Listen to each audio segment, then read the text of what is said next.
Just up the street from longtime Malibu resident Carol Levy. It's a very luxurious neighborhood, but that house is... This house is on the top of a hill overlooking the coast and overlooking the rest of the houses down below. 15,000 square feet, 6 bedrooms in the main house, 8 fireplaces. The 16-acre property includes a 4-hole golf course. It's one of, if not the most expensive house in all of Malibu, I believe. An estate fit for a king, or in this case, the Minister of Forestry in the tiny West African nation of Equatorial Guinea. It's the California home of Teodoro Nguema Obiang Mange, Teodoran for short, who managed to buy this $30 million mansion on a government salary of about $96,000 a year. Yo, they wanna know who's that girl. He used to date the rapper Eve, even put her in charge of some of his business ventures, travels on a $38 million Gulfstream 5, and once considered ordering a custom yacht for $300 million. He loves Michael Jackson, so he bought the crystal-studded glove from Jackson's Bad Tour, valued at $275,000. Reportedly, Teodoran wakes up most days around 4:30 in the afternoon, at which time members of his household staff are expected to be there to wait on him hand and foot, according to attorney James McDermott, who's represented some 24 of them suing for mistreatment. It's like working for a petty tyrant. His day consists of buying stuff and partying. In a sworn statement, one former employee recalls the time Teodoran gave him $100,000 of cash in a shoebox to pay for a relative's afternoon shopping trip. Then there are the cars, a fleet of 30 exotic cars, according to court filings, including 6 Rolls-Royces, 7 Ferraris, and several Lamborghinis and Bugattis, each required to be in good working order and spotless at all times. Because, according to a former driver, the boss likes to coordinate his choice of vehicle with his outfit for the day. One employee wrote he used jets as most people use cars, and when he went on vacation to Hawaii, he'd have the cars shipped there too, along with the butlers, the cooks, and heavy security, including a contingent of guards from Equatorial Guinea. There was an occasion where my client had to pay money out of her own pocket to feed them because they were literally starving and they were eating rancid meat. He doesn't want to play by our rules. No, he makes the rules. He truly thinks he's above the law. In court filings, Teodoran's attorneys have denied the employee's allegations, but they don't offer an explanation for all the wealth, which would be remarkable enough, until you consider where Teodoran comes from. Equatorial Guinea, population less than 1 million. More than 2/3 of citizens live in poverty, according to the research consortium Africa Economic Outlook. This video, shot covertly by human rights activists, shows what appears to be a desperately poor country. Teodoran is heir apparent to his father, Equatorial Guinea's president, Teodoro Obiang Nguema Mbasago, the longest-serving head of state in Africa, having seized power in a coup against his uncle, who he then executed. We found President Obiang at a lavish reception in New York, kept a safe distance from inquiring reporters during one of his many trips to the U.S. President Obiang is a rich man, too, said to be worth more than $600 million. Why? Because there's one thing Equatorial Guinea has a lot of: oil.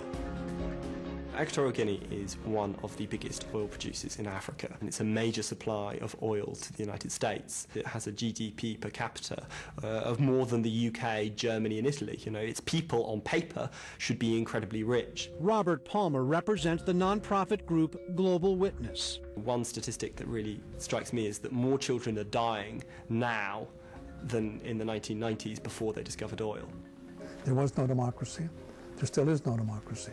John Bennett was the U.S. ambassador to Equatorial Guinea from 1991 to 1995. He recalls a brutal regime. Picking up potential opposition politicians was routine. Beating them was routine. There are even rumors, denied by the government, of cannibalism. I have heard accusations that senior members of government have participated in ritualistic tasting of their enemy. Add to that a flood of oil money beginning in the mid-1990s. At its peak, $7 billion a year. But Bennett says the official take was just the start. Obiang makes no distinction between government and its resources and his personal resources.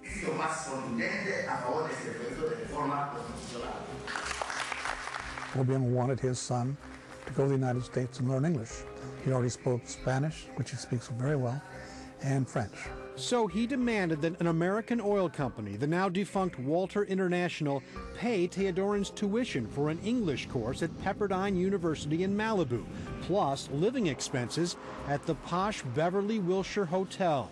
All told, about $50,000. $50,000 would be a lot of money, and the company forked it over, so it may meet one of the standards for corruption. The nonprofit group Transparency International tracks corruption around the world. It ranks Equatorial Guinea 172nd out of 183 countries it monitors. And on a scale of 1 to 10, where 10 is clean, Equatorial Guinea scored 1.9. But despite the allegations of corruption and human rights violations, President Obiang is popular on the world stage. Here he is in 2006 with Secretary of State Condoleezza Rice, who called him a good friend. And here he is in 2009, all smiles with President Obama. U.S. companies have invested $12 billion in Equatorial Guinea, according to the State Department. I'm making a contribution to Equatorial Guinea and lift it from absolute poverty. If you ask the President Obiang, if you ask people within his inner circle, yes, people are seeing the benefit of that oil. However, what has happened to 75–80% of the people in Equatorial Guinea? Their life have diminished. Tutu Alicante came to the U.S. in 1995 after he says most of the men in his village in Equatorial Guinea were killed by President Obiang's troops. Today, from Florida, he runs the human rights group E.G. Justice. He says human rights groups aren't allowed in Equatorial Guinea. I have a lot of friends and people that I talk to on a daily basis about the situation inside the country, and I cannot tell you how many times I call and they cannot talk because they are in the dark. There's no electricity. But the official government video depicts a country bustling with construction projects, a brand new capital city, and a new soccer stadium. The government is providing villagers with metal roofs for their homes and paving roads, though not pointing out that the owner of the roofing company and the paving company is Teodorin. The official story, Equatorial Guinea is a country on the move. For months, we asked the government of Equatorial Guinea to let us see for ourselves. But about the closest we could get to the country was here, Equatorial Guinea's mission to the United Nations, where explanations about how the ruling class has become so filthy rich are tough to come by. How is your country not a kleptocracy where the ruling family steals from the people? You can have official posts and have your private enterprise. Coming up, U.S. oil money in the billions, how it's making a select few in a tiny West African country filthy rich. And then billions of dollars in foreign investment, most of it from the U.S., can help buy a lot of bling. Teodorin Obiang, the Minister of Forestry in the tiny West African oil-producing nation of Equatorial Guinea, isn't shy about showing it off. Despite a government salary of just $96,000 a year, he bought one of the most expensive homes in Malibu, a $38 million Gulfstream jet, and $1.8 million in Michael Jackson memorabilia. By the fall of 2011, U.S. authorities decided they couldn't stomach it anymore. They moved to seize Teodorin's U.S. property. Assistant Attorney General Lanny Brewer heads the Justice Department's criminal division. He obviously amassed an enormous fortune. We allege that he got that through bribes, through corruption, through criminality. Teodorin's attorneys have moved to dismiss the case, calling it an attack on their client's lifestyle. They say he obtained his wealth legally, call accusations of embezzlement defamatory, and say the U.S. is simply trying to punish a government it disagrees with. Why should people care about leaders of remote countries that they may never have heard of taking money from their people. If I'm an average person, I want to know that you and I play by the exact same rules, and that if I earn my money, I earn it lawfully, and that if I steal money, I can't just somehow use the United States or some other country to launder it. We wanted to talk to Teodorin and to his father, who's been president of Equatorial Guinea for more than 30 years, about allegations the Obiang family is looting the country. Our requests were denied. Instead, we were invited to speak with Equatorial Guinea's ambassador to the United Nations, Anatolio Ndong Mba. The resources essentially belong to the people.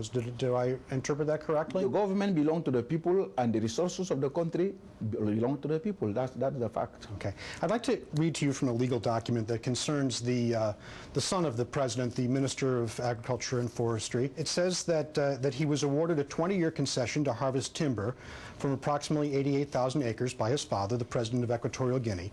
There's no dispute that the revenue received would have generated significant income well above and beyond his official government salary and made him a very wealthy man. It essentially was given to him. And if the people own the resources of Equatorial Guinea, how is that proper? Equatorial Guinea is a free economic country. Okay? It's not only the son of the president who has a company. The president gave his son 88,000 acres of the people's forest land free of charge to do what he pleases with. How is your country not a kleptocracy where the ruling family steals from the people? That is what you want to say, that you want to say it. You can have official post and have your private enterprise. The description that I read you, just to be clear, is from the president's son's attorneys. It's a legal document that they filed to justify the fact that he has this timberland. So this is not something that's in dispute. Nothing says in our law that because somebody is the son of the president cannot be owner of a concession. So he was given this concession to do with what he pleases, and here's some of what he pleased to do with it. A $30 million mansion in Malibu, a $38 million Gulfstream 5 jet, $1.8 million worth of Michael Jackson memorabilia. As you've said, your country is trying to get the wealth to its people. Might it get there faster were it not for the fact that it's being expropriated in this way? No, but that way I have said before that judging my country as I know what you are telling me is that's what you are reading and in some documents. How far would $30 million go in your country? How far? How far would it go? What would it buy in Equatorial Guinea, $30 million? Not only my country, even here it would buy many things. Buy a big mansion in Malibu, wouldn't it?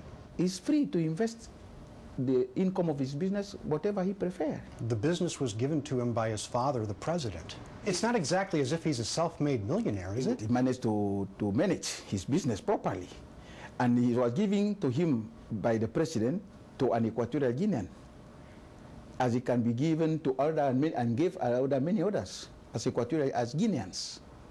So there's people like that all over the country in Equatorial Guinea that can afford a $30 million mansion in Malibu, a $38 million jet, and $1.8 million in Michael Jackson memorabilia. That's fairly common in your country, is it? An enterprise can go and invest in India or in a neighboring country or anywhere. Decide to invest here. That is the option he took, to invest in United States. The fact that Teodorin was able to invest, or more accurately, spend so much in the U.S. with such apparent ease troubles Michigan Senator Carl Levin, chairman of a subcommittee that has investigated the Obiang regime. Hundreds of millions of dollars are used by that family through U.S. accounts, and the leaders have enriched themselves at the expense of their own people. We consider that to be a corrupt regime. Is it a fair statement that these leaders could not do what they do, could not be as corrupt as they are without the United States? They would have a greater challenge. In this 300-page report, Levin's Permanent Subcommittee on Investigation says the Obiang regime is a case study of a flawed system. These folks want to buy real estate here. They want to buy these big mansions here and live off high on the hog here. But we should not allow them to be looting their own treasuries or to be using their own in a number of countries for nefarious purposes. It is an important piece of legislation, and I thank those here who helped get it passed. Despite Patriot Act controls designed to limit the flow of foreign money into the U.S., investigators found Teodorin Obiang was able to open an account for himself at tiny Pacific Mercantile Bank in California in 2006. The bank declined to comment. More often, the committee found the Obiangs used people not covered by the Patriot Act. A loophole through which Mr. Obiang poured millions of dollars in suspect money. And that's what has happened here with the Equatorial Guinea leadership. They had lawyers. 2 Beverly Hills lawyers helped Teodorin move his money, according to the report. George Nagler and Michael J. Berger, who apparently enjoyed the fringe benefits. Investigators uncovered this 2007 email from Berger to his client. "Your party was awesome. The food was great. The drinks were better than great. The house, the view, the DJ, the white tiger were all so cool." Both attorneys have since stopped representing Teodorin. Neither would speak to CNBC. On advice of counsel, I must respectfully invoke my Fifth Amendment rights. Or to the Senate committee. The leadership of Equatorial Guinea calls the Levin report insulting. The UN ambassador calls the criticisms of his country, the allegations of human rights violations, and the rumors of cannibalism all part of a hidden agenda to single out Africa. When you see a group of people just sitting in a cafeteria, look across the wall and say, hey, in certain point there in Africa, you have a very small country having a lot of oil. Those monkeys there, they don't have the right to have this oil. Let's go and take it from them so that we can enjoy it ourselves. But in fact, the filthy rich hail from all over the world.